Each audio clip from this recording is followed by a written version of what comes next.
Hello guys and welcome to this episode of the Capable Minds podcast. Today we have Alex Mills, founder of Dynamo Cover and the Apprentice Candidate. He comes on to share his wealth of knowledge and experience coming up in the business world, going from zero to the Sunday Times Rich List. I think there'll be a lot of value for you to be had in this episode and I hope you learn a lot. So as always, please like, share and subscribe to our channel as it helps us grow.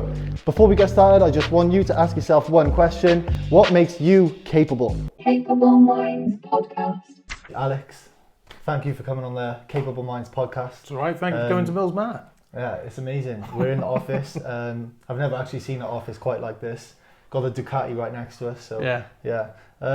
In terms of your business then, Dynamo Cover. Yeah. So if you could just explain what Dynamo Cover do and everything about that business and when you got started with that business. Sure. So Dynamo Cover is what we're called an insurtech business. What this basically means is that we are an insurance provider, but we own all of our own technology and we utilize all of our own technology. Okay.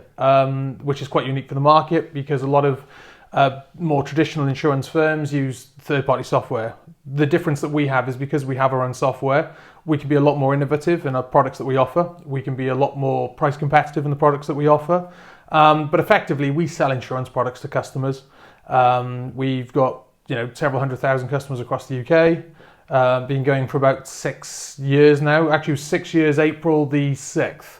Just gone was the first sale that we did back in 2017, where it was just me and a computer at my desk in Barry. But it's been a great, phenomenal success, and we're trying to make one of Wales's first unicorn, which is effectively a company with £1 billion valuation in Wales.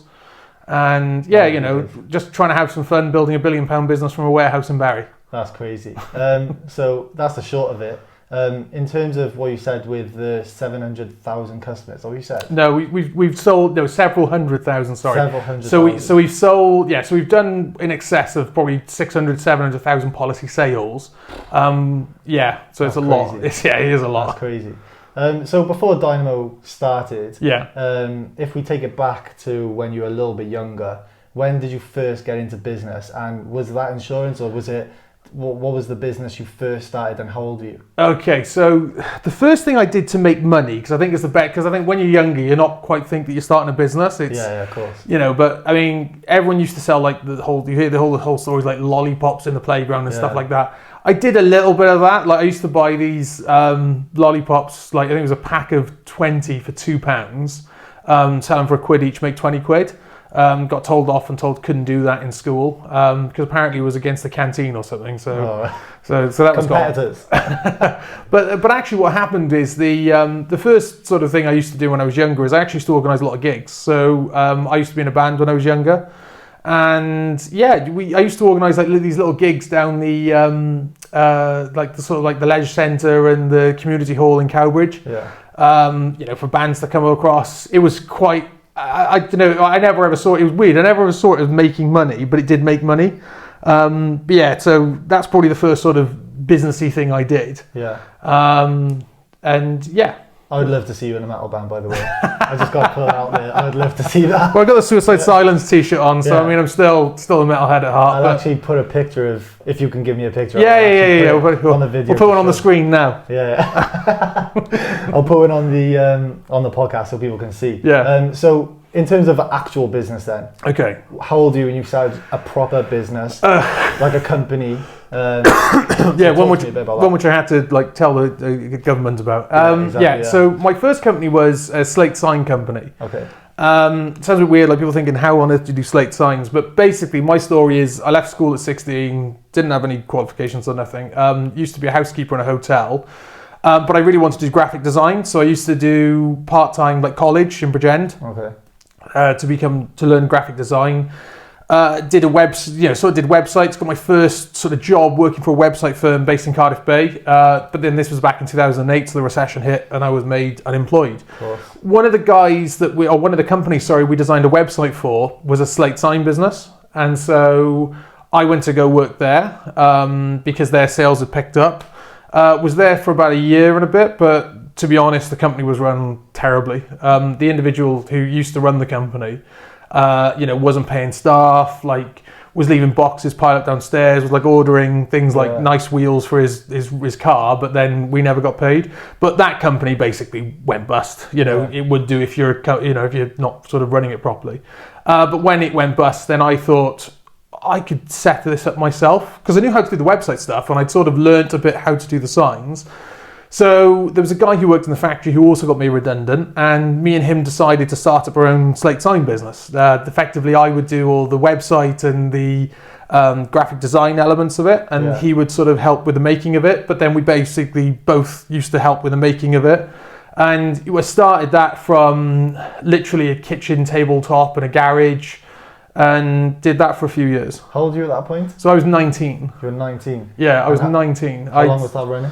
So that was running for about 2 or 3 years. I left it about 2 and a bit years into it. We'd set up the company, as I said, set up the company. I was about 19, and it was doing great. And we did a lot of stuff for like the royal family, and it was basically an online website whereby customers would go into Google, search like house signs. Yeah. We would come up. We'd pay Google for that. You go on the website, and because the website is designed, you could like design your sign online. Yeah. Like customize it. Yeah, so people then could customize it, pay for it, and then we would then in the factory make it and send it out. Yeah. But yeah, no, I did it for about 2 and a bit years. The reason I kind of got out of it, in all honesty, is it was a lot of work for what we were doing, and there was no repeat customers, because it's like when you made a house sign or a headstone, make a headstone, they ain't coming back. Do you know what I mean? So that was the thing for us, is I think that I wanted to get out of it. But Leon, my business partner, had a nice life with it. He was a bit older than me, had kids, and he was driving around his X5, having his couple of holidays with his kids, and he was happy. But I wanted more. Yeah. So then we did basically decide to part ways, and I left that business then in 2012, and I wanted to set up an insurance company, but I needed some money. So then I went round looking for some money, and then. Yeah, Dragon's Den said no, but The Apprentice said yes. That's crazy. So would you say business is something that you've always been... Have you always had a passion for that? Like when you were younger? No. You were never into business or... I think it's a bit weird. It's like, for me, I've always related business to stuff like Lego and Connects. So I was a real big, real big creative. Always like, where we was making music or drawing and stuff like that. Originally, I wanted to be a tattooist, and I just used to love all that sort of creative stuff, and for me, I always really, really enjoyed having an idea and seeing it through to fruition. The money element of it was sort of a badge of honor, as terms of though someone's actually paid you for something that you've come up with. Yeah. But I mean, honestly, it just comes from a point of I had no money when I was younger. That's what's driven you then. Yeah, because I couldn't go to my parents and say, "Oh, can I have this? Can I have this?" Just wasn't there. So I just went out to go and, if I wanted something, I just went out to go and do it. I didn't believe that I couldn't do it. I remember. Sorry, funny story actually. You reminded me is give you an idea. So when we were younger, for example, we needed some band equipment when I was like 15 to start like doing some gigs and like get a big amp. You're in a band at 15. Yeah. In school. Yeah, I know. When I was in school, like little band we used to do in school type of thing, and we needed some money for PA equipment. So my idea was went on like Paint and designed a poster, which then I stuck to a bucket, and I went around knocking houses to be like, we're raising money for a local band to buy equipment. We honestly got about 400 quid. What? Yeah, seriously, got about 400 quid. Went all around the Wenny and stuff like that in Bridgend, just knocking doors like, oh, we're raising money. That's like crazy. Little kids. And honestly, right, I was with these two guys, the twins, and we'd done that, and we come back, and the mum was like, what's this bucket full of money? I was like, oh, we've just been asking people for money, and like the mum was totally shocked. Probably thought you robbed it all. Well, no, she actually forced us to go into a charity shop and give it to them. What? Yeah, because she was like, you shouldn't be doing that. But I was like, why? I needed money, wouldn't ask people for it, they gave it to me. Why should I? But yeah. That's crazy. So if we forward to 2013, was it The Apprentice? It was, yeah. So it was on TV 2013, but we filmed it in 2012. And how did that come about? Obviously, you said you applied for Dragon's Den, they said no. Yeah. So then, was it after that you applied for The Apprentice, or was it? Yeah. So actually, the story behind it is that I was on holiday that year, and I was reading James Caan's book. I used to read a lot of like autobiographies and stuff like that. Yeah. So I used to read a lot of like autobiographies and self-help books when I was very young for some reason. And I remember he was talking about business partners, people sometimes, they miss the whole like benefit of getting a business partner and like sharing in some of the equity. So I thought, okay, I should do that. So I applied for Dragon's Den because I was reading his book, and they said no. And then I applied for The Apprentice, and The Apprentice said yes. So it's a very, very long audition process, The Apprentice. I think it was something like 30,000 people apply, and then it goes down to 3,000 that they have interviews with. And then from that, then it goes to like 300. And then from the 300, then it goes down to the final 20. Well, they get 20 because they get like 4 in reserve, just in case people can't say no. But you had to have a psych analysis back then. So you had to have, which is quite weird because I know with reality TV now, there's a lot more stuff, obviously, since like Love Island and Caroline Flack and all that. It's all the pressure of social media as well. Well, back then when I was on it, and I was quite fortunate actually, because I think our series The Apprentice was one of the highest, I think if not it was the highest viewed on TV because it came out right before iPlayer. Oh yeah. Or I think just as iPlayer was going out, but there was definitely no Netflix, no Amazon Prime, no nothing. And it was back in the day when people like used to sit down and think, oh, it's Thursday night, 8 o'clock, I got to be home for The Apprentice type of thing. And, when I was on it, I think it was 10 million people watching it. But I remember the psychoanalysis woman saying to me, and she said, so 10 million people watch it, do you know what that means? And I went, no. And she said, it means that 1 in 6 people anywhere you go in the UK will recognise you. And I was like, oh, okay, that sounds like fun. It was fun, but it was crazy. Oh, well, back on The Apprentice days, obviously you're very well known for your eyebrows. So I think if anyone saw you walking down the street, they would know. Oh yeah, everyone knew 100% that it was you. Yeah, no, but it was good. But I think as well, even on the programme, I came across really well because I was just myself. This episode is brought to you by Envio Apparel, an activewear and lifestyle brand, and you can get 15% off your whole order with code CapableMinds15. Check out envioapparel.com or on socials, Envio Official. Let's get back to the podcast. I just went in there and just said it as it is, and people found me funny as well. But that was great because I think then when people used to bump into me in real life, they're like, oh, I love this. I love when you did this and you did this, and I'd have photos and be nice. And it was wicked. Honestly, it was really, really good. So in the process of being a candidate on The Apprentice, was it the quarterfinals you got to? So I went out just before the interviews. Before the interview. So I went out just before the interviews. It was honestly best way to get fired.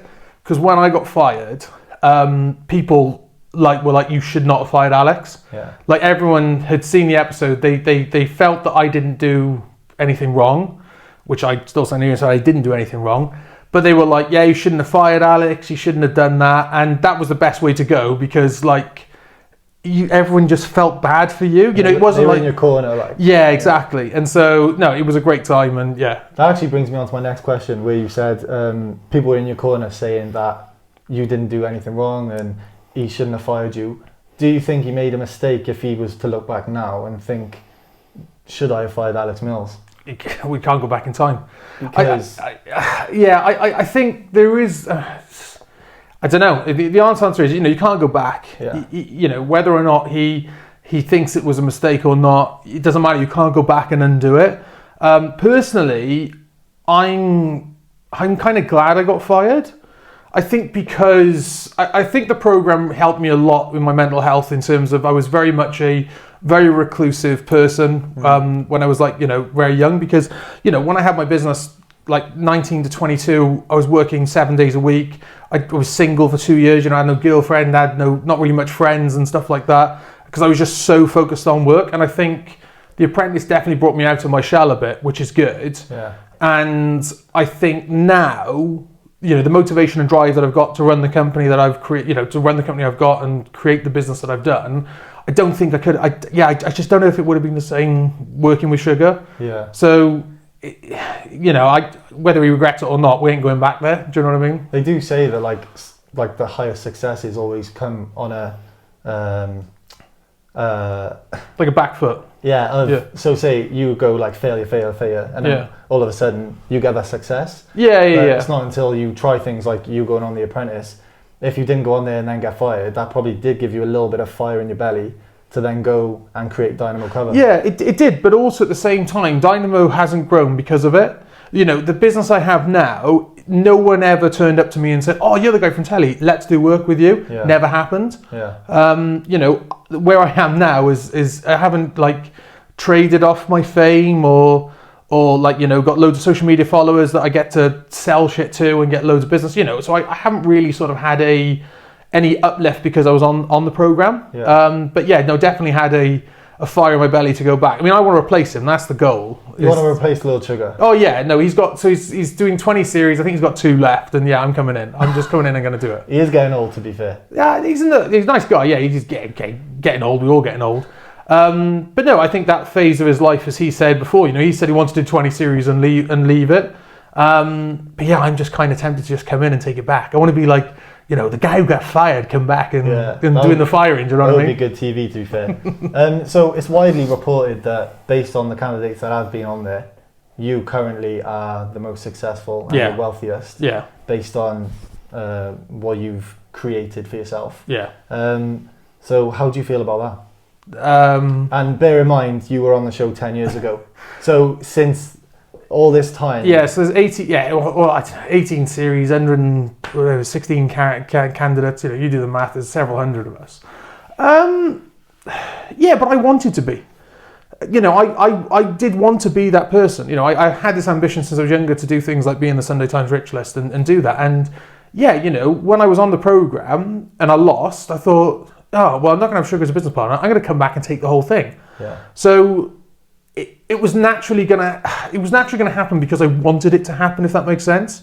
You know, but I know they say most successful, but they just mean in money. They just basically, brass taxes, they mean he's the richest guy on there that they know about. You know, I don't know, some of the other candidates could have loads of money and they're just not public about it. Who knows? But no, it is nice to be known as, certainly, you know, the most successful on there, especially because I did get fired, because I think that's a good message to people out there, as though even though something doesn't go right in life, it doesn't mean that it's the end. It could just be the beginning. Yeah. Which is definitely what happened with me. Yeah. So when you went on to The Apprentice, what was the business? I know you all got to put a business plan forward to apply for the show. So was that the insurance company that we now know as Dynamo Cover? Yeah, it is. It was back then. It was called Dynamo Legal, and that was because the plan that I had for Lord Sugar was effectively an insurance business, but it was one whereby we would sell effectively an insurance product to businesses, so that if they, I don't know, like imagine if you're a sort of small company and you know you've got an employment dispute, you can sort of make a claim on that to pay for your legal costs, or you've got a contract dispute, or you've got a problem with your landlord, or you've got a problem with the supplier. It was more so trying to be like a supportive legal umbrella to companies, because I did have a small business when I was gone on the programme. You know, because I felt the benefit of needing that. You know, when I had my slate sign company, you know, Christ, if we'd had a problem with the supplier not paying us or this, that, it was that sort of, you know, that legal arm around you to say what it was. And that was the original idea. I mean, since then it's evolved onwards. You know, what happened is after the programme is I went to go work for a insurance company in Penarth, and it was a software provider. And so, you know, I knew a thing or two about software, but what I'd sort of shown them is that, oh, you can make an insurance company on one computer. And everyone was like, no, you can't. I was like, yeah, you can, just do it like this. Because I think I came from outside the industry. Yeah. So I looked at it almost with a bit of naivety and a bit of like shit and sellotape to put an idea together. And, you know, I tried to do it with them. It didn't work out. I was made redundant, so I just went and did it myself, basically. Yeah. So what actually attracted you to insurance? Because you're the first one to say it. Insurance is boring. Yeah. So why insurance? Like, tell me why you started in insurance. Okay. The only reason I started in insurance is it's simple as this: is that I was sitting outside my slate sign business one day thinking, what is it? Oh God! How do I get people to buy more things from me? Because like they buy one sign, you know, they go, oh, there you go, great, it's on the house, and that's it then. Or, you know, headstone, there you go, it's on the dead person, there we go. You know what I mean? They ain't gonna come back and get any more. Queen's house. Yeah, but you know, they ain't gonna come back and get any more. And so I was like, what does everyone buy every year? Everyone buys insurance every year. I'll go do insurance. That was literally it. That's it. Yeah. So how did you transition from you working in the small firm which you said you worked in Penarth? Yeah. And how how did it come about that you left there and started? So what happened is that when I was working at this firm in Penarth, that was a job I got after the apprentice, basically, because needed money.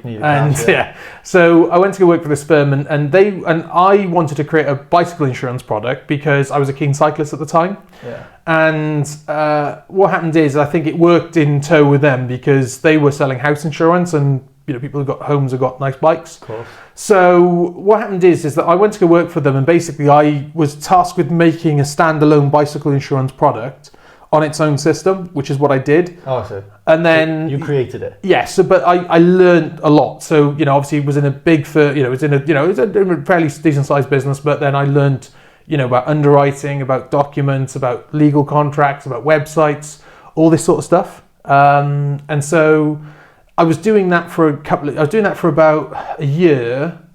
And then what happened is then they wanted me to come on, but they wanted to basically give me a job, put me in charge of some department whereby they wanted to go direct to consumer. And because I'd had a slate sign company selling direct to consumer before, I seemed like to know what I was on about. So they put me in charge of that. And then 9 months into the project, they decided they didn't want to do it anymore. So they waited 9 months of your time? It wasn't, I got paid for it. It was a job.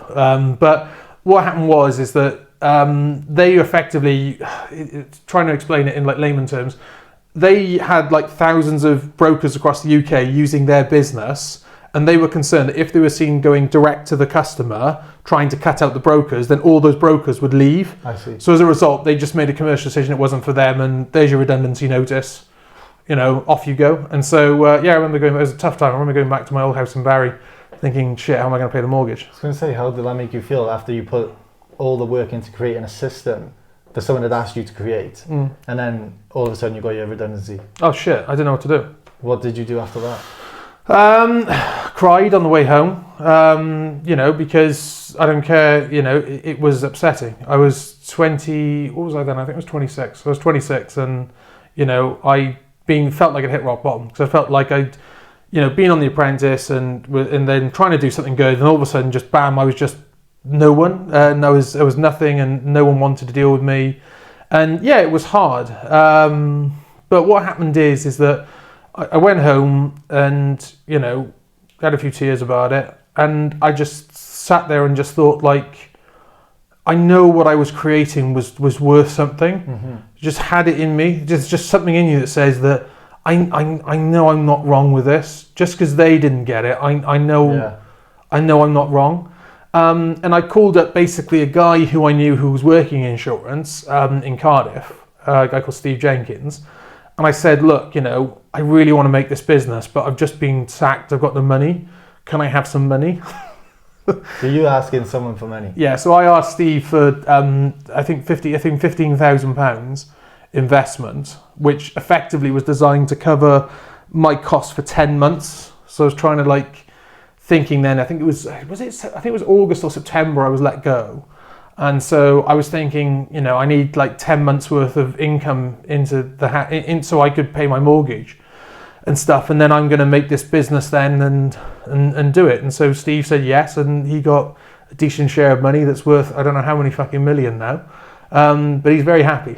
Can we say how much the business is currently sitting at? At the moment we can't, only because we're currently doing an investor round. So for us, we're trying to get some investment money into the business, and so it's up to the partners that we're dealing with. At the moment, I can say loosely, it's about 150 million. Oof. I think that's what was being reported. That's crazy. But because it's grown since. But we're about there. But obviously, I'm trying to get to 1 billion. Well, I'm trying to get to 2 billion because then I become a billionaire. That's the plan. I love that ambition. So when we're talking about how far you've taken Dynamo Cover up to this point, can you say that you're proud of yourself, and are you satisfied, or is that a term that you find, I can never be satisfied, or can you ask my wife. Can you look at the journey so far to today and say that you're proud of what you've delivered in terms of Dynamo Cover? The problem is I'm not the sort of person to stop there and say, look how great I am. So I don't do it. I don't sit there and sort of like look at the nice things that I've done and had and all that sort of stuff and say, oh, look how amazing I am. So I'm not that sort of person. No, I'm very proud of what we've done. And I say we because it isn't just me. It started off with me, but then it's over time. The staff and I don't call my staff. I call them colleagues because these are people who have who've decided to follow me, in greatness or in glory or whatever, and and everyone who works for us obviously has a good job, they get paid well and stuff like that. But I'm just like, it's quite a nice thing to have people believe in you, because I came from a position whereby I didn't think people believed in me and I really didn't believe in myself.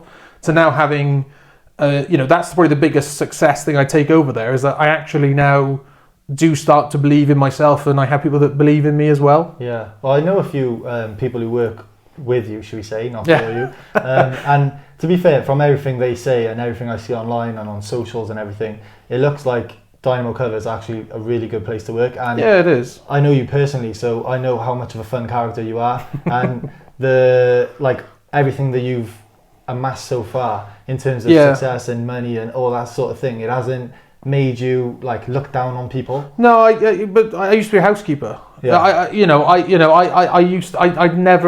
always had people look down on me, and I never liked it. Yeah. So I would never do it to someone else. It's still such a playful sort of fun character to be around. Oh yeah, basically I'm not a tosser. Yeah, basically. Yeah. No, I'm not a tosser.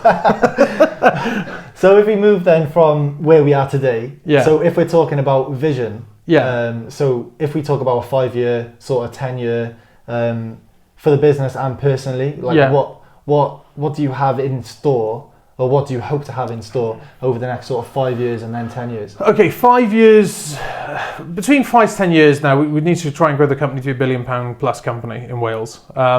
We need to do that for Wales, not only just for us, because, we're a great country. That'll put you on the map. Yeah, it's not just that. It's also we're a great country. We're always seen as the underdog, and I quite like that underdog mentality. I'll go to London and deal, with several £1 million fucking conversations. Funny enough, before we had this, I was on the phone, before you guys come in. But I'll do it in a suicide. We only have to wait 10 minutes.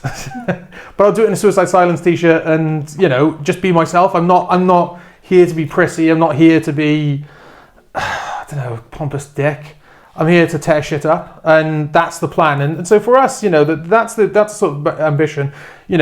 It's easy for someone to say be a £1 billion company, but what you want to know is how. And the reason with us how is that what we're doing is that the key thing that we're trying to do as a business is this: is that everyone in the UK has between 5 and 10 different financial services products from 5 and 10 different providers. Your home insurance maybe with this people, your car insurance over there, your gadget insurance over there, and everyone's got 5 to 10 direct debits. They make a claim, they've got 5 to 10 numbers to call, they've got 5 to 10 different renewal rates, it's all over the shop. And what we're trying to do is basically centralize that into one single payment. So that, like you go to a supermarket and you get your veg and your meat and your milk, and then you go to the till, it's that sort of idea. Because insurance is very much like the 1950s high street, where people would go to the butchers to get the meat, and then they go to the greengrocers to get the veg, and then they go to the tailor to go and get their clothes. Mm-hmm. And it's that sort of fragmented relationship. Whereas what we're trying to do is centralize it so that customers, for example, have one payment with us and they know it covers the stuff. And if they think, I don't know, I've sold my phone now, I don't need that, just go on the app and just turn it off. Then you don't get charged for it. Or I'm going on holiday, just go on the app, holiday, 7 days, done. And then your next monthly payment then will go up by a tenner, but then it goes back down again. And that's what I'm trying to create. So in terms of that whole umbrella approach where you have different services all under Dynamo Cover, and people, so say for myself, I could get car insurance, home insurance, life insurance, gadget insurance, whatever I liked. Eventually, I can get all of that through Dynamo Cover. Yeah, and in the future, then it'll also be things like loans. So you can do loans. You can do car finance in the future with us, and it's very much that sort of plan whereby we're trying to get a centralized picture of who you are as a customer, because at the moment, financial services products that we know there's so many different providers out there, and some people think this of you and some people know that of you. What we're trying to do is, because we're centrally storing all the information, it works like this. If you were, for example, to get a car insurance quote, just going on to confused.com or whatever, and you get a quote, what we're trying to do is basically do that for you alongside Confused. So you might go on confused.com and find us now, but then what we're trying to do to help you with that is go to an insurer, for example. Yeah, but James has also got breakdown cover with us. He's also got home insurance, and he's got this, and he's made no claims on those policies.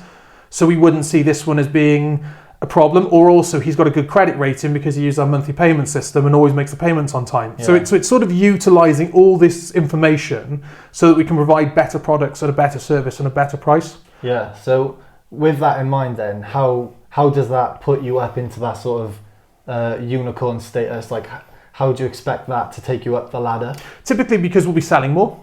So if you imagine at the moment now, if we were a comparison to a supermarket, for example, like I always say, like think of us like an Aldi. Yeah. Right now we might have a veg aisle and we might have a toiletry aisle, but we don't have a meat aisle, we don't have a bread aisle, we don't have eggs or those sorts of things. Yeah. And so for us right now, if you imagine if you come into our business now, you may only be able to buy 2, 3, 4 or 5 products. And so for us now, we're trying to sell more and more products. Effectively, make more and more aisles so that when you leave, you've got 20, 15, 10 different products with us, if that makes sense. Yeah. So in terms of, if we talk about the success that you've had over a sustained period of time, and obviously we're in a lovely house, we can see lovely cars on the driveway. We can see all the nice things that you've created. We spend all my money. You've created for yourself, and the way you've spent it, obviously, visually it looks very nice. What has been the sort of sweet moment for you? Would it be the house, or like what has been the I made it sort of moment? You know what I mean? Yeah, there's so many, to be honest. I think there is. There's too many to name. No, but I think the thing is that you always set yourself like goal targets or milestones, and then when you hit them, there's always another one.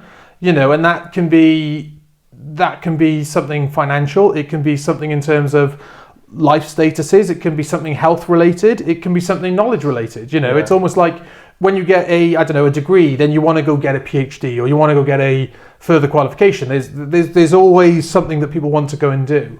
I've been very fortunate to have many sort of nice moments like that. I think one of the best moments for me is this house. Yeah. We bought this house during lockdown. What happened is that me and Em were supposed to get married in 2020, and then COVID hit and turned the whole world upside down, and so we were bored, so we decided to basically we'd seen this house for sale, and it was like terrible inside. It was a nice house, but it was like sort of built in 86, decorated in 86, and people had been living here since 86, and it was like wallpapered ceilings and all sorts. Did it smell of old people? A little bit, yeah. There was like pee in the carpets or something like that. But it was just obviously a nice house. It'd been well looked after, but it'd been looked after in a very old way. And I just said bored, and I said, why don't you buy this house and just demolish it all and like do this big extension on the back? Because what else are we going to do? It's COVID. Do you know what I mean? We can't get married, so we might as well do something else. And yeah, I don't know. I to be honest, sometimes it scares me. I think if I actually stop and think what I've actually done, I think I'd fucking fall over. But I've never ever looked at it like that. I think when I was getting this house, it wasn't like make it the big amazing thing it is today. It was like, I need to peel the wallpaper off in one of the rooms today. So it's just the little goals, I think. How long did it take you to renovate the whole house? Because it's a big house. Yeah, we're still renovating. So we've done about 90% of it. We still got another. I think we've got a bathroom to do, and I think my fountain. I need to finish doing my fountain out the back because I just do stupid things like, I have a fountain. Why not? I think I live a little bit like the Top Gear motto, which is ambitious but rubbish. I think sort of big ideas, and then the follow through is terrible, but it sort of works. To be fair, the house is decorated really nice. So would you say that's more of your input or your wife's? Oh, my wife's. Apart from this room. This room with motorbikes and shotguns and guitars is my room. Yeah. But no, the rest of the house looks like it's come from a white company catalogue because it probably fucking is. But yeah, no, aside from that, no, she's got good taste, clearly. Yeah, clearly. So if we're talking about, so we've spoken about the house. Let's talk about cars a little bit. I love cars. You love cars. So let's talk about the two on the driveway. So currently, What do you have? What do you have out there right now? So we just got for the watchers. So we got my wife's got my wife's got a Range Rover SVR and I've got a Rolls Royce Cullinan. Okay, talk to me about what those cars are for people who don't understand. Okay, talk to me about list price, engine size, right. Okay. So M's SVR, I don't know what it was. I think it was at 150 new. I think we bought it for 120. That is a beast of a car. It's a for your wife to be driving. It's a custom. It's a custom color, grey interior. What's it called? Cream interior. And yeah, no, she loves it. She wants a G-Wagon. But I think she kind of wants to wait till after we've had the baby. Yeah. Because I don't think she wants to like learn something new. My Cullinan cost me 360 something grand. And you had that factory made, right? Yeah, brand new. Yeah, to your own spec. Yeah, what happened is I used to have Ferraris before, but then we kind of found out we were expecting, so I thought you need to have a family car. Congratulations, by the way. Thank you. Hopefully it's mine. No, I'm joking. But no, so basically I sold the Ferraris then and ordered that. It was quite good actually, because what happened was that I was due to buy another one that was coming into stock from Rolls-Royce Sunningdale, and Rolls-Royce Sunningdale rejected it. They said, it stinks of fags and scratches, we're not having it.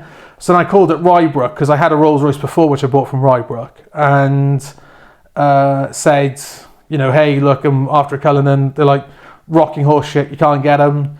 The second-hand market, they're through the roof. And I said, how long's it build, for a new one? 2-year wait list. And then he said, wait, would you buy a new one? I said, yeah. And he said, I've got a customer who's desperate to get out of a build slot. I said, if I can change it to how I want it spec, I will buy it now. And so they called. They were like that. No, they did. They called the factory. I said to them, I made a phone call on a Wednesday. The order was being locked in on the Friday. I told them what I want on the Wednesday. They said they can change it. I changed it and sent them the money, like the deposit, because with those you usually send them a lump of money to show that you're committed. Yeah. I did that within 2 days. And then basically got this like big black thing with orange interior and M's all over it, and cool huge. stuff. It is. It's wicked. It is wicked. To be fair, I do love it. So when you were sort of coming through in business, what was the first sort of nice car that you bought yourself? Oh God! So obviously these are kind of like the end product. Like these are. Yeah, the top of the top. So I used to. I tell you what. Okay, I got to do this so we can show a picture of it. But I used to have a yellow Citroen DS3. Yeah. So I basically had this yellow Citroen DS3. It was all branded up like Dynamo cover rescue mobile or something. I used to drive around in that to try and push the business out there. And that was fun. And I think the first nice car I got after that was I bought a 7 Series. Oh, okay. It was cool as, because I always wanted a Rolls Royce, and the 7 Series effectively is like a Rolls Royce Ghost. And so, I bought a 7 Series. It was wicked value for money. I think it was like 15 grand, and it had like massage seats and everything. It was fucking ace. Can't go wrong with the BM. No, it was good. And then I got rid of the BM and bought an R8. An R8 was my first proper sports car. I bought it on my 27th birthday. That's crazy. Yeah. You bought it for your birthday. Yeah, but I bought it I think it was just shy of a year to when I was fired from I can't say the company where I was fired from. Oh yeah, I can. Fuck it, Source. Yeah, well when Source made redundant, to a year to the date nearly, I bought it. That's crazy. Yeah. And how did it feel did you have like a sense of achievement when you got that car? Oh yeah, fuck yeah. An R8's a nice car. Oh yeah, it was wicked. It was wicked. And I used to drive past their office like, fuck you. See? I wasn't such a fucking loser, was I? You're the one who's wrong, bitch. Literally, I loved it. That was just me, fuck you. That's class. So we've spoken a little bit about the successes that you've had. Yeah. Obviously the cars, the houses, the wife, the baby on the way. Yeah. So over that sort of period of time, has there been anything that stands out that has been a major obstacle? And how did you overcome the obstacle? Oh Christ, there's fucking obstacles every day. So what's a major one that sort of... I don't know. The problem is that I deal with so many, it's hard to rate them. I think the thing is, obstacles are always happening.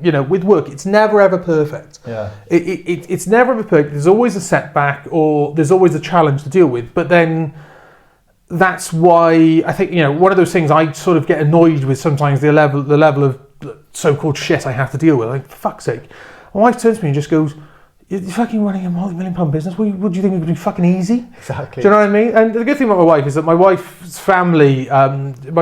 family have a removal business. So she's sort of always been like, with her dad had his own company in the removal business. And so she's always sort of grown up with that entrepreneurial figure in like a father. Yeah. I never had that. You know, my dad had a good job, but he didn't work for himself. And so, you know, I think my wife is like the perfect match to me in that she does come in and say like, what do you think is going to be fucking easy? And sometimes like, yeah, no, I didn't think it'd be fucking easy, but I just was really annoyed with this. Do you know what I mean? It all comes with the job, doesn't it? Yeah, I mean, it's hard for me to sit there and say there's been one. I've had many. There's been ones whereby we've had insurers take out, you know, to remove capacity from us at a moment's notice.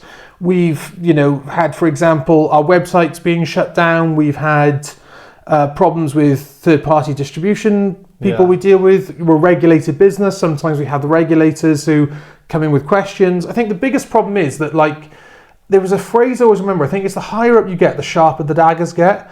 And I think the problem that we have in our business is you can't have such a big company without people stirring it, it up a bit. And I think, you know, with us as we do take market share, we do deal with, you know, we do take very significant sales from competitors, because that's the competitive landscape. But I tell you what, I can't believe that, like, funny enough, just before this week, I think we had one of my competitors has been stirring up shit about me. And it's like, get on with your fucking life. About yourself or Dynamo? Oh, no, about Dynamo. It's just a typical thing you deal with. But, like, you know, don't do that. The biggest thing I say to people is don't fucking do that. Why? You're just going to look like a bitter bitch. It's almost like, you know, like when you were younger and like two of you speaking to the same girl, and then one of them's chatting rubbish about you to make the girl like them more. Yeah. Sort of thing. It's kind of like that. Yeah, but then the girl looks at them and thinks, what a cunt. Yeah. And like literally, that's you do get that in business. You do, and that is one thing I think that people have to sort of understand is that you're going, you know, it is dog eat dog, it's lion eat lion, it is hard graft, and so there's no particular one thing I can think of that's been terminal and problematic for us. I would stress to everyone, like when I got fired from The Apprentice or when I lost my job at you know, that company Source or whatever, you know, there is another side. And I think, you know, it's important for people in terms of mindset and things like that to understand that whatever they're dealing with is fragmented, momentary, but there is ultimately another side to it. And ultimately they've got to focus on themselves, dealing with that challenge, you know, making that deadline, you know, putting everything, all they can into sorting that sort of stuff out to get to the other side of it. Yeah. Start working towards what they started it for. Yeah, resolution, yeah. Because obviously we all go through sort of hard times and failures in business, in life and whatever. Oh, yeah. We always got to dust ourselves off and then we got to go again, because otherwise you're just going to stay on the floor, right? So saying that, in your family, was there anyone who sort of inspired you in terms of business? Like, I know you said your dad had a good job, but he didn't run a company. No, my dad did run a company. It just wasn't his company. So my dad used to work in a furniture business. So dad started working at a furniture company, I think as like I don't know, like say a factory floor assistant, and worked his way up the ladder. That was a very big inspiration to me, because it gave me that sort of mindset that you can start somewhere and you know, go up the ladder type of thing. My mum ran a nursery, so that was sort of good. But yeah, no, I think, you know, my family have always been, you know, they've been very sort of supportive, especially in terms of later on in life. I think when I was younger, it was a bit of a different vibe. I think when you know, my family, you know, I'm one of three siblings, and I think, you know, my dad always used to say that, you know, Al's the dreamer, my brother James is the philosopher, my sister's the academic, you know, and my sister is a doctor. My brother works for me. He's head of ops and does some stuff for us. He's very, very good. But I think where I was younger, I think my parents thought, oh, he's a dreamer. He thinks he's going to be some big band and going around the world and doing all this sort of stuff. And that I think now that's sort of paying dividends back, because whereas I think before they sort of used to roll their eyes a bit, now it's like, oh fuck no, actually he's quite good. He's quite good, Al. Yeah, it's actually nice that you said that you took inspiration from your dad. Oh yeah. Because obviously so many people our age grew up in fragmented houses. Yeah. So being able to take inspiration, who better than from your parents, right? Oh yeah, no, but terrible for relationships. Only because, right, my parents been together since they were 14. So when I was growing up and I got a girlfriend, I was like, this is my girlfriend forever. No, my mum and dad have been together since I think they were 14 and 15. That's class, fair play. Yeah, but fair you play. know, I think my dad's, one of the biggest lessons I learned from my dad though is about, you know, about work-life balance, and that's something which I've got to work on. Because I am an absolute workaholic. You know, I'm supposed to be off. I was supposed to be off this week, and I've been, you know, going back to work tomorrow and doing stuff. I just can't stop. When we arrived, you were in your office. I know. I just on a laptop. I know, but I'm a bit like right. My wife's out. Dogs are fed. You know, my wife's out. Dogs are fed and walked or whatever. What can I do? I'll just do work because it just for me. I like creating stuff and moving things on and things like that. But you know, my dad had a massive stroke when he was only 55 and was left paralysed, and then, you know, had to leave work early, basically. That's sad, man. Sorry to hear that. He's all right. He's fine. He's quiet. It's great. She just sits in the corner and shuts up. But I'm amazing at charades now because he has to mime everything. And it's like freaking movie. But like, you know, I know some who sit there thinking, fair play. It's good. You can have. But you've got to deal with the problems in life like that. You have to have a bit of laugh about stuff. Yeah. You know, but it is a very solemn reminder. You know, stuff can be taken away, sort of. Yeah, it can. It really, really can. And I think, you know, there are a lot of things. There's a lot of time and instances that happens on personal levels when family members become ill, when tragedy strikes at any given second. But I think it's an important reminder that, you know, you're here on a one-way journey. You know, there's no second chances. There's no reload. There's no this. Most of it.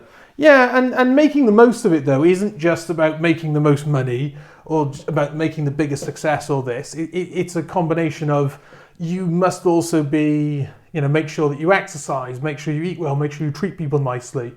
You know, and it's not just one particular thing. It's doing a lot of things well.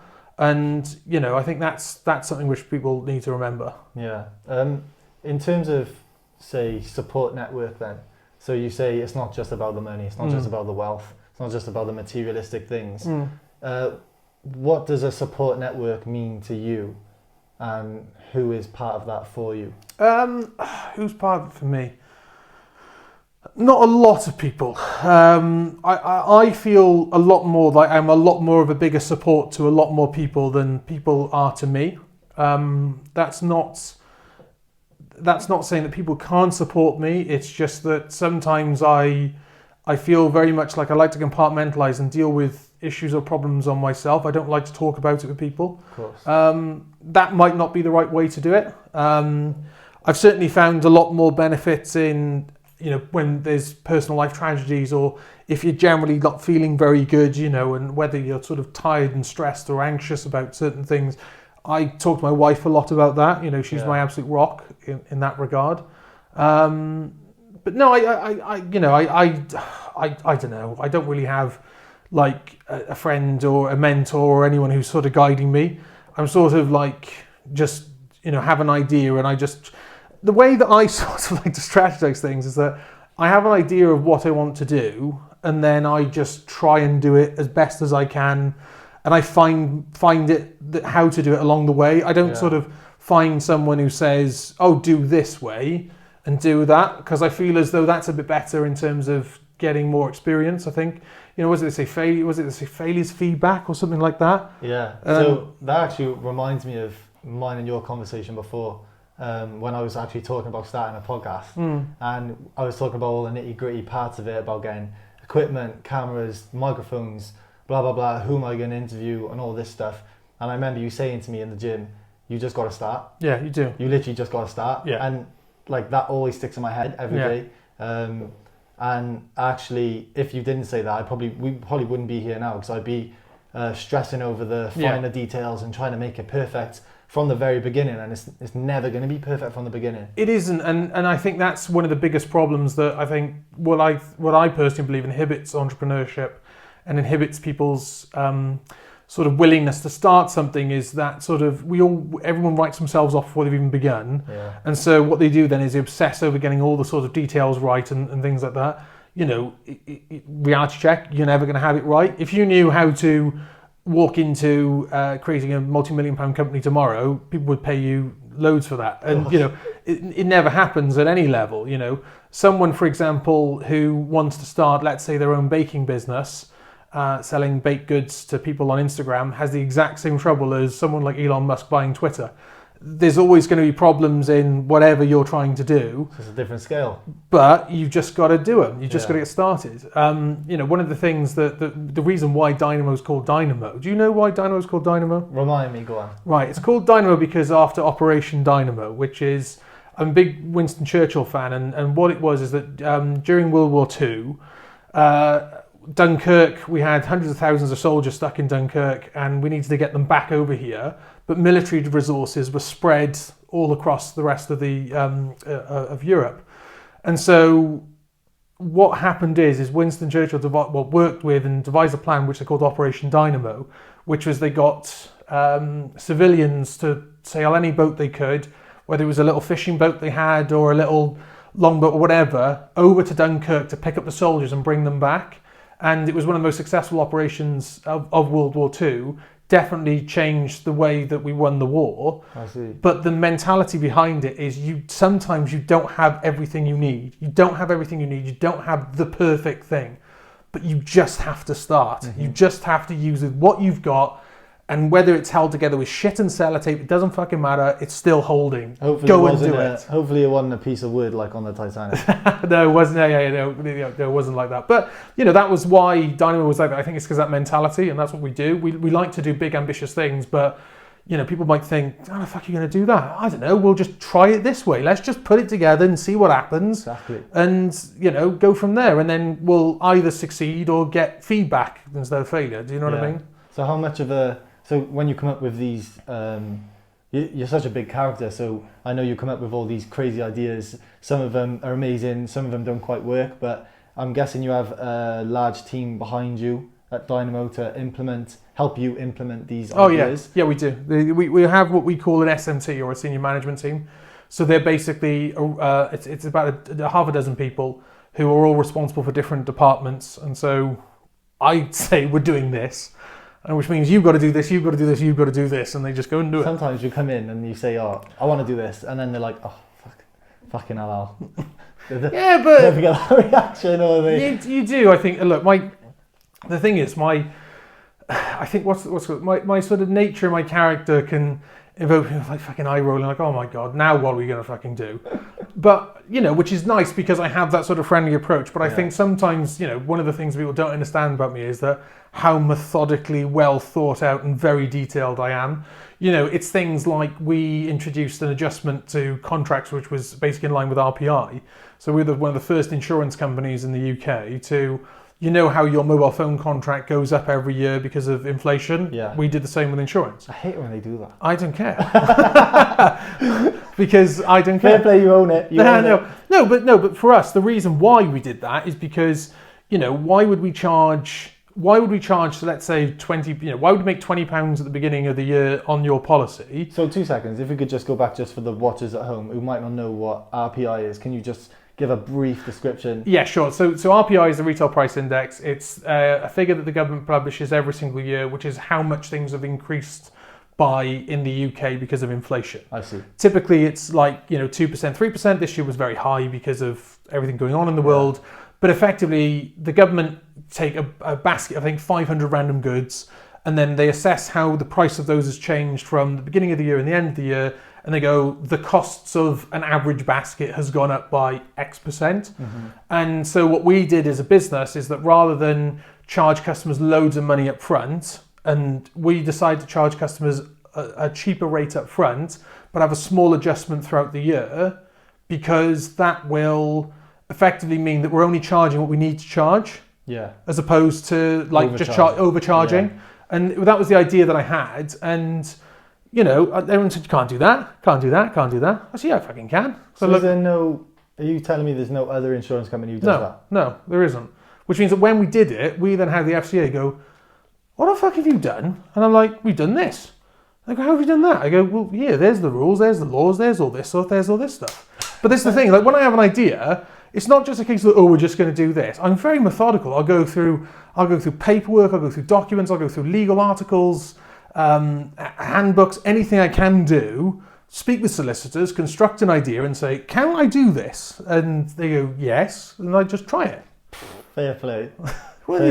Yeah, but that's what innovation is, and I think that's one of the things that certainly drives businesses forward, is having that idea of, let's try something new. We don't want to be the same old insurance company. We want to be a new, sparkly, different one that's better, and the only way we're going to be better and new is by doing different things, by not sitting in offices in London in pinstripe suits, smoking cigars and drinking loads of wine and trying to do it the old way. We're going to do it the new way, the fresh, funky, cool, streamlined, very digital way that's a lot more customer-centric and cost-centric to consumers. Yeah, and it's clear that you have that approach across you and your business as well, because I don't think I ever see you really in a suit day to day. No.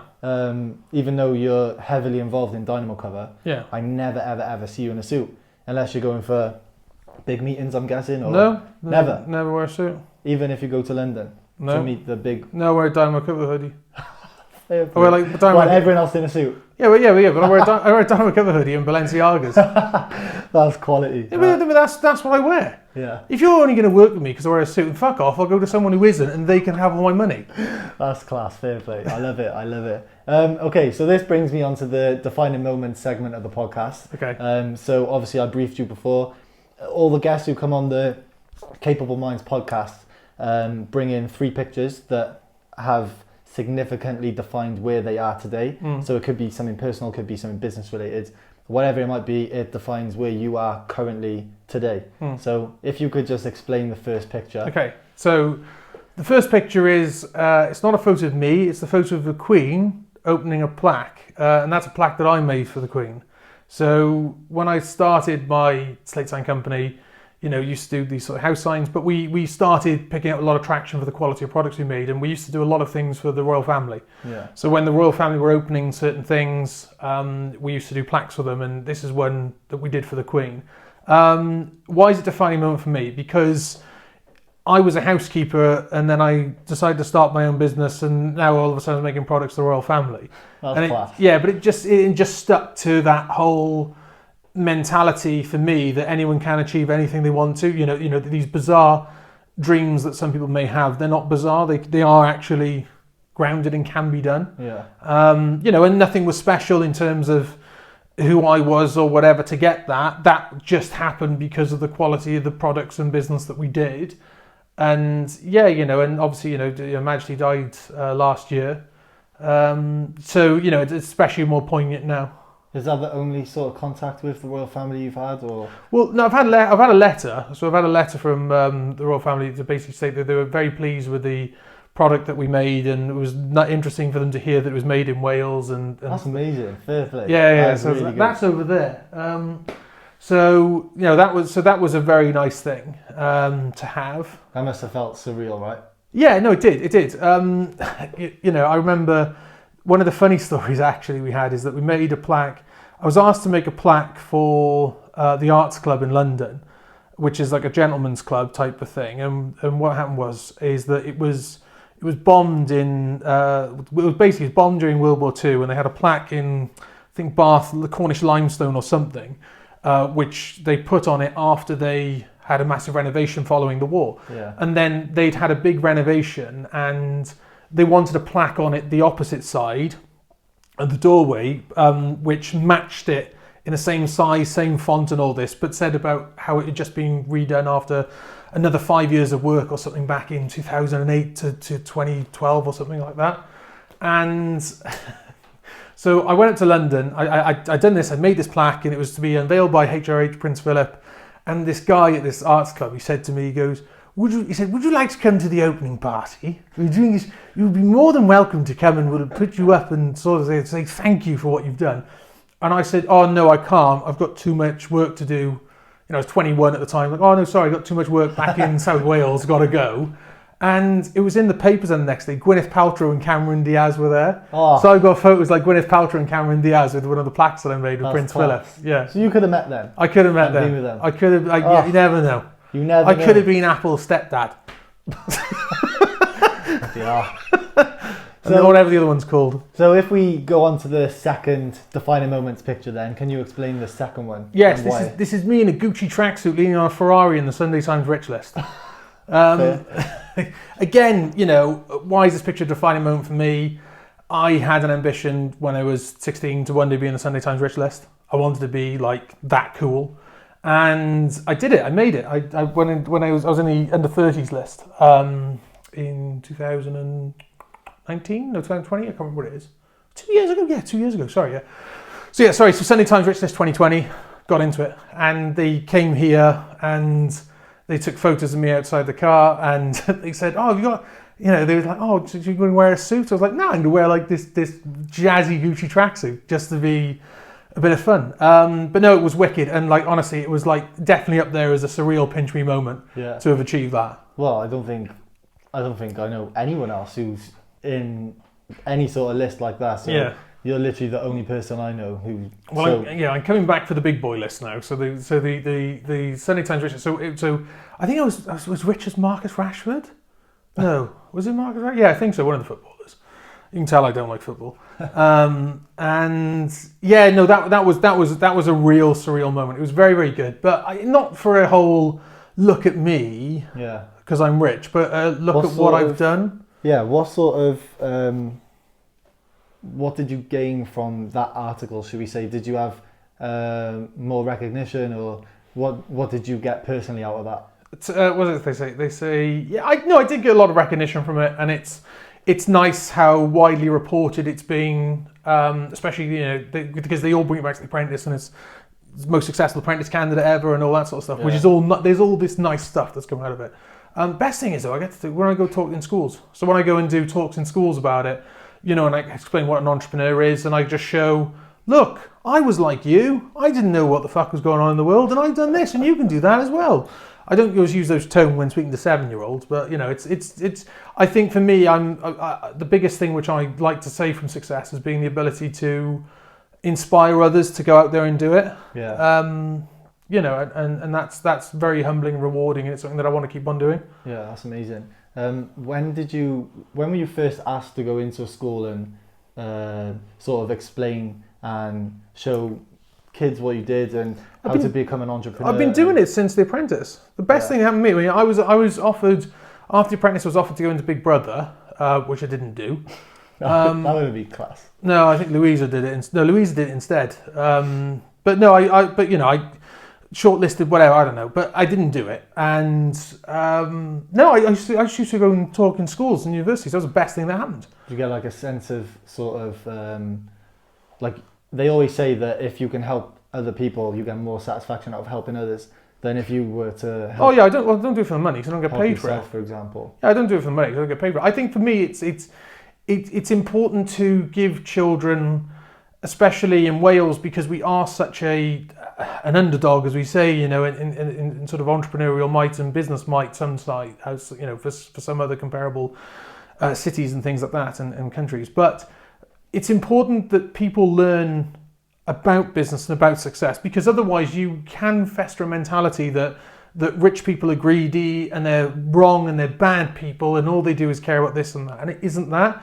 Entrepreneurs and the entrepreneurship needs to be driven for, especially in schools, because at the end of the day, it's those individuals who have that commitment, might or whatever to go and do those sorts of things. They're the ones who will one day be employing you or getting more jobs or bringing more income to areas, so those areas can grow and thrive. And so there needs to be that sort of mindset to it. And I think that's very important to do. Yeah, they definitely, like thinking about what you said about being able to inspire the next generation sort of thing. I think in schools they need to do better in terms of giving kids the tools to go and become successful or create a business, or because we don't learn anything about, say, tax returns. No. Don't learn anything about say trademarks, all these nitty gritty things. Or but I learned nothing in school, and that isn't an excuse. You should just get out there and do it. Get started. I think they do need to do more for, especially in high school when they're getting close to leaving school, to start a career. I think. Yeah, they I think there is that. I think that no, there is definitely a concern. There needs to be sort of like a real world test, I think, into the younger generation. But I think doing talks or doing stuff like that is only part of it. It's good that you give back as well. So obviously life has given you a lot. It's good that you.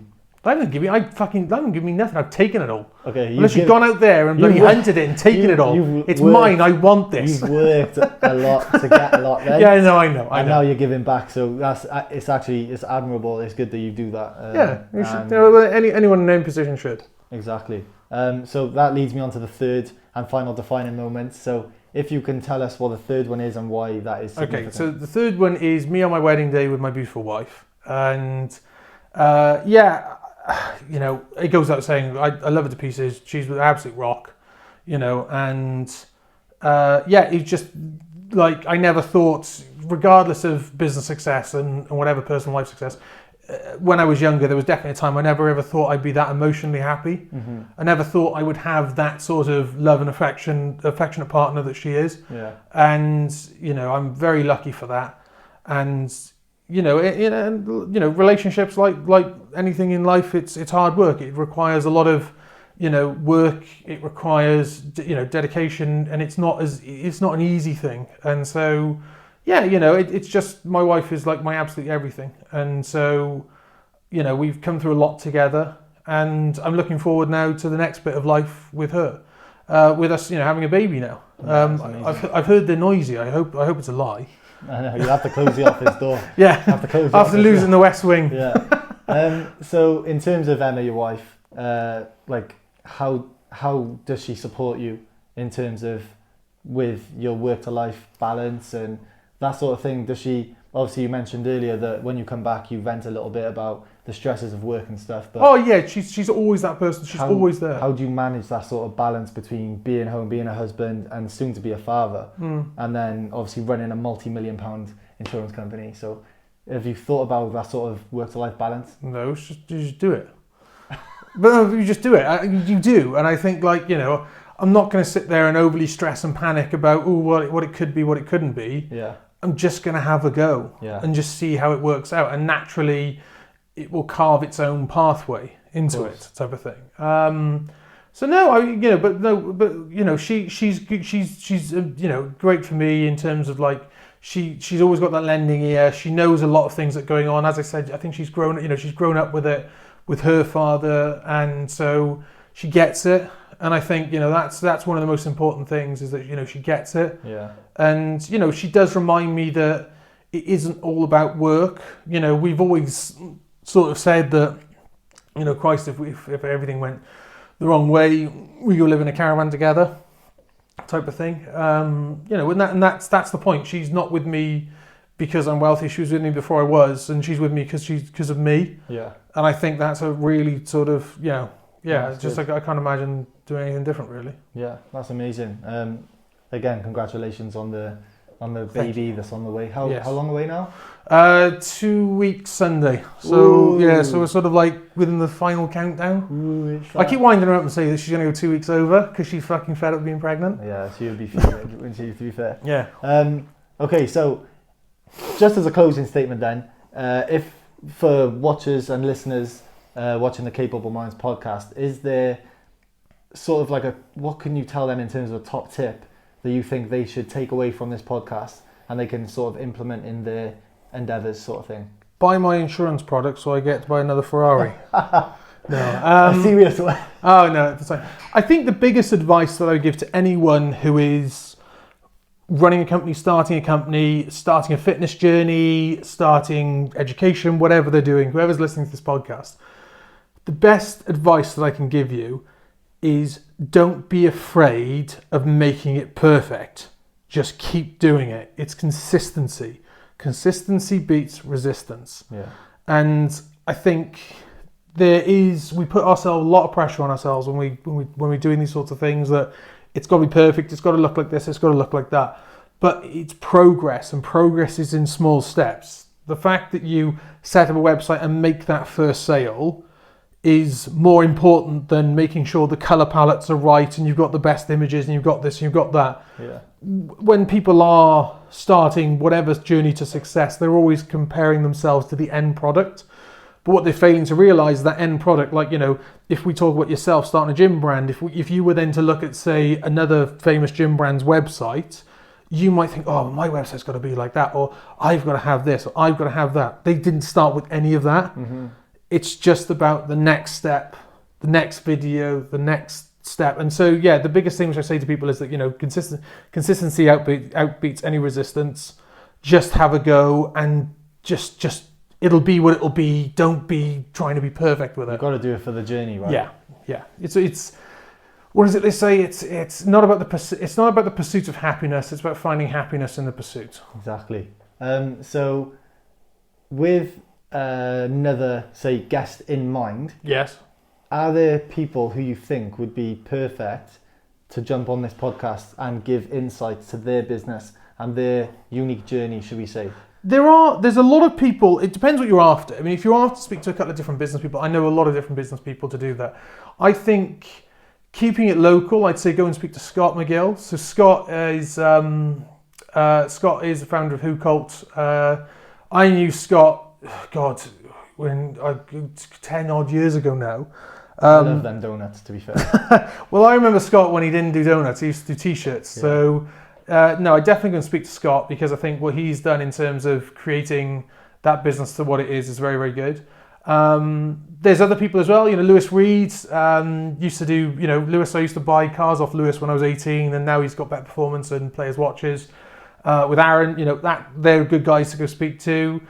James Lake as well, so drives a very purple Lamborghini. Okay. So I'm sure he'd be good to come and speak to you and he can talk about what he's done because he's, you know, again, great entrepreneur, started with nothing, I think selling like phone cases and stuff like that. He's now got offices in Amsterdam and yeah, you know, he's a good guy as well, so I'll put you in touch with him as well. Yeah, thank you very much. No worries. Again, thank you for coming on the podcast. No worries, thank you for coming down. Thank you for sharing your insight and let us into your house. As always, please go and subscribe to our channel. Chuck us a like, chuck us a share. It helps us grow and we can get more guests on for you. Thank you. I'll see you on the next one. Capable Minds Podcast.